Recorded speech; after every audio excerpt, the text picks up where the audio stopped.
Brother, আমি ভাগ্যবান যে আমি একজন খ্রিস্টান নারী। translate. মানুষ যেন তাকে বিচ্ছিন্ন না করে মৃত্যু ছাড়া। আমাকে তথ্যসূত্র দিন, ব্যাস। বয়ান দেবেন না। যদি না বুঝেন দয়া করে স্ক্রিনে দেখুন।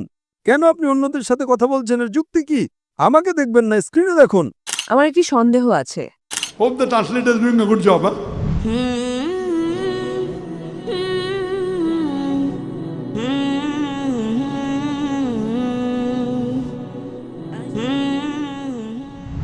বোন, আপনি কি খ্রিস্টান? দুঃখিত, আপনি কি অমুসলিম নাকি মুসলিম? অমুসলিম। অমুসলিম। আমি খ্রিস্টান।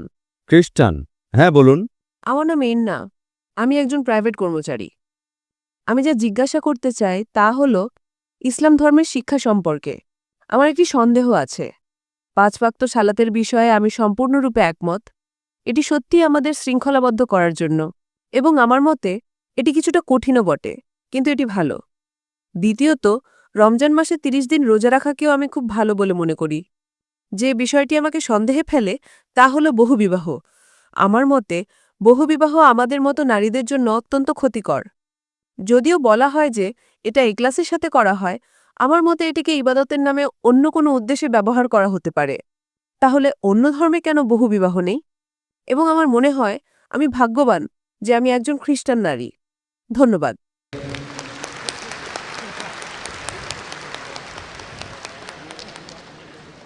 আমি যদি প্রশ্নটি সঠিকভাবে শুনে থাকি, তাহলে বোনের প্রশ্ন হল, তিনি ইসলামের বহুবিবাহ প্রথার সাথে একমত নন। হ্যাঁ। অন্য ধর্মে বহুবিবাহ নেই, তিনি এটাই বলেছেন, তাই তো? হ্যাঁ। বোন, প্রথমে আপনাকে বলি, এই পৃথিবীতে এমন কোনো ধর্মগ্রন্থ নেই যা শুধুমাত্র একজনকে বিয়ে করার কথা বলে, একমাত্র কোরআন ছাড়া। আপনি একজন খ্রিস্টান, আপনি বাইবেলের যে কোনো একটা শ্লোক দেখান যেখানে শুধু একজনকে বিয়ে করার কথা বলা হয়েছে। বাইবেলে এমন কিছু নেই।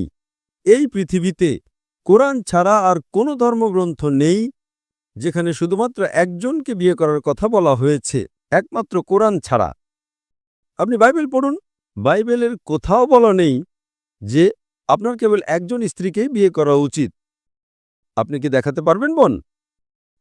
আমি শুধু এটাই জানি যে ঈশ্বর যাকে একত্রিত করেছেন মানুষ যেন তাকে বিচ্ছিন্ন না করে মৃত্যু ছাড়া।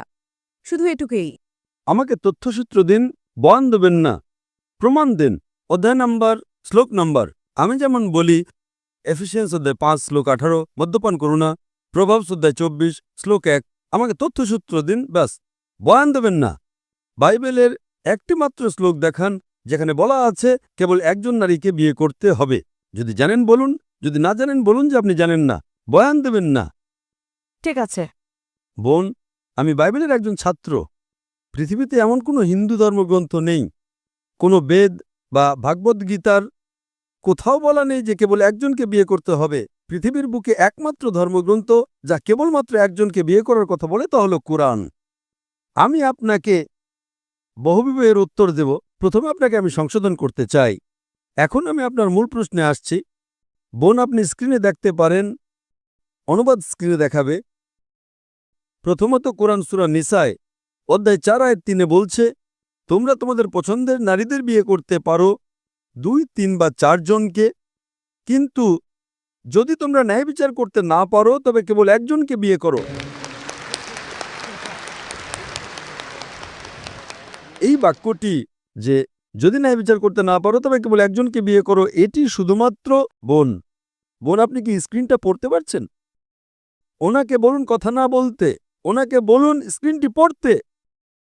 বোন, আপনি যদি ইংরেজি বুঝেন আমাকে সরাসরি শুনেন, যদি না বুঝেন দয়া করে স্ক্রিনে দেখুন। কেন আপনি অন্যদের সাথে কথা বলছেন, এর যুক্তি কি? আমাকে দেখবেন না, স্ক্রিনে দেখুন। আমি স্ক্রিনেও আছি। হ্যাঁ, অনুবাদ তো চলছে, তাই না? অনুবাদ কি ঠিক আছে? সঠিক। Hope the translator is doing a good job. Huh? So sister, don't talk with the other sister. She will not give the answer. I'm here. Okay? তো এখন বহুবিবাহ নিয়ে আপনার প্রশ্নের উত্তরে আসি। ঠিক আছে। যদি আপনি ধর্মগ্রন্থ পড়েন, যদি আপনি হিন্দু ধর্মগ্রন্থ পড়েন, হিন্দু ধর্মগ্রন্থের রামায়ণে শ্রীরামের পিতা রাজা দশরথের কথা পড়লে দেখবেন তার একাধিক স্ত্রী ছিল। যদি আপনি মহাভারত পড়েন, বোন, স্ক্রিনে দেখুন। হ্যাঁ, হ্যাঁ। যদি মহাভারত পড়েন, শ্রীকৃষ্ণের কতজন স্ত্রী ছিল? 2 জন, 4 জন, 100, 1000, 16,108 জন স্ত্রী ছিল।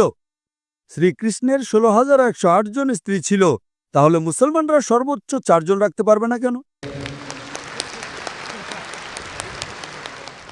যদি আপনি বাইবেল পড়েন, বাইবেল অনুসারে আব্রাহামের 3 জন স্ত্রী ছিল, সলোমনের 700 জন স্ত্রী ছিল। বোন, আপনি কি খ্রিস্টান? তিনি খ্রিস্টান। হ্যাঁ।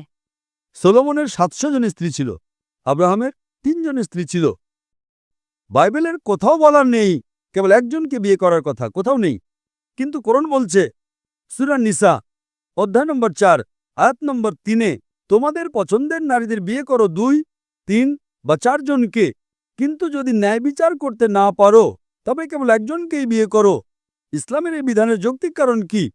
আপনাকে একটা কথা বলি, ইসলামে বহুবিবাহ বাধ্যতামূলক নয়। এটা বাধ্যতামূলক নয় যা আপনাকে একাধিক বিয়ে করতেই হবে, It is mubah, optional. বাধ্যতামূলক নয়। কিন্তু যদি আপনি একাধিক বিয়ে করেন এবং ন্যায় বিচার করতে না পারেন তবে আপনি সমস্যায় পড়বেন। ঠিক। তাই আপনি যদি একাধিক বিয়ে করতে পারেন, কিন্তু আপনাকে আপনার স্ত্রীদের মধ্যে ন্যায়পরায়ণ হতে হবে। কি কারণে ইসলাম কিছু পুরুষকে একাধিক স্ত্রী রাখার অনুমতি দিয়েছে? আজকের বিজ্ঞান আমাদের বলে যে প্রাকৃতিকভাবে পুরুষ এবং নারী প্রায় সমান অনুপাতে জন্মগ্রহণ করে, কিন্তু আজকের চিকিৎসা বিজ্ঞান আমাদের বলে যে শিশুকন্যা শিশু পুরুষের চেয়ে শক্তিশালী, সে পুরুষের চেয়ে ভালোভাবে রোগের বিরুদ্ধে লড়তে পারে। এই কারণেই শৈশবে শিশুকন্যাদের তুলনায় পুরুষ শিশুদের মধ্যে মৃত্যুর হার বেশি।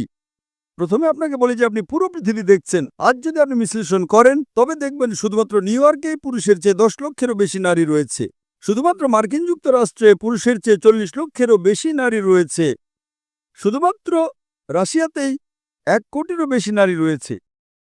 তাই আল্লাহ সুবহানাহু ওয়া তাআলা জানেন যে সারা বিশ্বে পুরুষের চেয়ে কত লক্ষ নারী বেশি। তাই যদি আপনি আজ বিশ্লেষণ করেন, হ্যাঁ। এমনকি যদি আমি আপনার সঙ্গে একমত হই যে একজন পুরুষের একজন নারীকেই বিয়ে করা উচিত, If one man should marry one woman, if I agree with you, তাহলেও নিউ ইয়র্কে 40 লক্ষের বেশি নারী থাকবে যারা পুরুষ সঙ্গী খুঁজে পাবে না।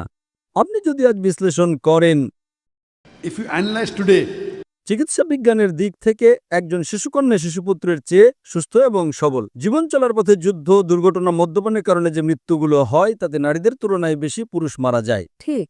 তাই এর কারণে আজ ভারত বা অন্যান্য কিছু দেশে যেখানে নারী ভ্রূণ হত্যা এবং নারী শিশু হত্যা হয়, ভারতে নারীর সংখ্যা পুরুষের চেয়ে কম। কেন? কারণ রিপোর্ট অনুযায়ী প্রতি বছর 10 লক্ষেরও বেশি ভ্রূণকে গর্ভপাত করানো হয় যখন জানা যায় যে তারা নারী। তামিলনাড়ু সরকারি হসপিটালের রিপোর্ট অনুযায়ী প্রতি 10 জন জীবন্ত জন্মগ্রহণকারী শিশুকন্যার মধ্যে 4 জনকে হত্যা করা হয়।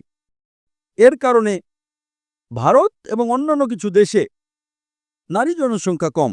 কিন্তু যদি আমরা এই শিশুকন্যা হত্যা, এই ভ্রূণ হত্যা বন্ধ করি, তাহলে ভারতেও নারী জনসংখ্যা পুরুষ জনসংখ্যার চেয়ে বেশি হয়ে যাবে।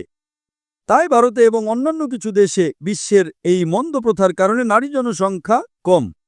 কিন্তু যদি আপনি নারীদেরকে স্পর্শ না করেন বা হত্যা না করেন, তাহলে ইন্ডিয়ায় পুরুষ জনসংখ্যা নারী জনসংখ্যার চেয়ে কম হয়ে যাবে। তাই আমি আপনাকে প্রশ্ন করছি বোন, হ্যাঁ। যদি আমি আপনার সাথে একমত হই যে প্রত্যেক নারীর কেবল একজন পুরুষকেই বিয়ে করা উচিত, শুধুমাত্র নিউ ইয়র্কে 10 লক্ষেরও বেশি নারী থাকবে, শুধুমাত্র আমেরিকা যুক্তরাষ্ট্রে 40 লক্ষেরও বেশি নারী থাকবে, শুধুমাত্র রাশিয়াতেই 1 কোটিরও বেশি নারী থাকবে। যদি একজন পুরুষ একজন নারীকে বিয়ে করে, তাহলে রাশিয়ার এই অতিরিক্ত 1 কোটি নারীর কি হবে? আমেরিকা যুক্তরাষ্ট্রের অতিরিক্ত 40 লক্ষ নারীর কি হবে? তাদের জন্য কি বিকল্প আছে? 2টো বিকল্প। তারা হয়তো এমন একজন পুরুষকে বিয়ে করবে যার ইতিমধ্যে একজন স্ত্রী আছে, অথবা তারা গণসম্পত্তি হয়ে যাবে। গণসম্পত্তি কত কঠিন একটি শব্দ! এটাই সবচেয়ে মার্জিত শব্দ যা আমি ব্যবহার করতে পারি বোন। তাই তার জন্য একমাত্র বিকল্প হলো সে হয়তো এমন একজন পুরুষকে বিয়ে করবে যার ইতিমধ্যে একজন স্ত্রী আছে, অথবা সে গণসম্পত্তি হয়ে যাবে। আমেরিকায় গণসম্পত্তি একটা সাধারণ ব্যাপার, খুবই সাধারণ। গড়ে একজন আমেরিকান পুরুষ একজন নারীকে বিয়ে করার আগে 8 জন ভিন্ন নারীর সাথে যৌন সম্পর্ক স্থাপন করে। সে বিয়ে করার পরে কতজনের সাথে সই তার কোনো পরিসংখ্যান নেই। তাই আমেরিকায় প্রেমিকা থাকাটা সাধারণ ব্যাপার। 2 জন, 5 জন, 10 জন, 20 জন, 30 জন, একাধিক আইনগত স্ত্রী রাখাটা গ্রহণযোগ্য নয়। কেন? এটা তাদের হজম হয় না। আমি জানি যে কোনো নারী তার স্বামীকে ভাগ করে নিতে চাইবে না, আমি এর সাথে একমত। কিন্তু যে কোনো ইসলামিক নারী যে উপলব্ধি করে যে তার আরেকজন বোন স্বামী খুঁজে পাচ্ছে না, সে তার বোনকে রক্ষা করার জন্য নিজের স্বামীকে ভাগ করে নিতে আপত্তি করবে না।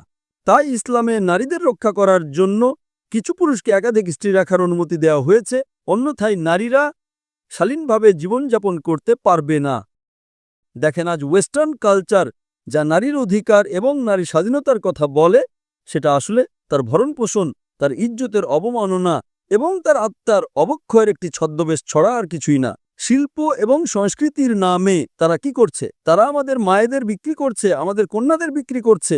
তাই ইসলাম নারীকে রক্ষা করে এবং হিজাবের পাশাপাশি একটি কারণ হলো কিছু পুরুষকে একাধিক স্ত্রী রাখার অনুমতি দেয়া, যাতে করে তারা নারীদের রক্ষা করতে পারে। তাই ইসলাম কিছু পুরুষকে একাধিক স্ত্রী বিয়ে করার অনুমতি দিয়েছে, যাতে তারা নারীদের রক্ষা করতে পারে। এবং আরও বিস্তারিত উত্তরের জন্য আপনি আমার ভিডিও ক্যাসেট ইসলামের নারীর অধিকার আধুনিকতার নাকি সেকেলে দেখতে পারেন। আশা করি এটি আপনার প্রশ্নের উত্তর, বোন। আপনাকে অনেক ধন্যবাদ।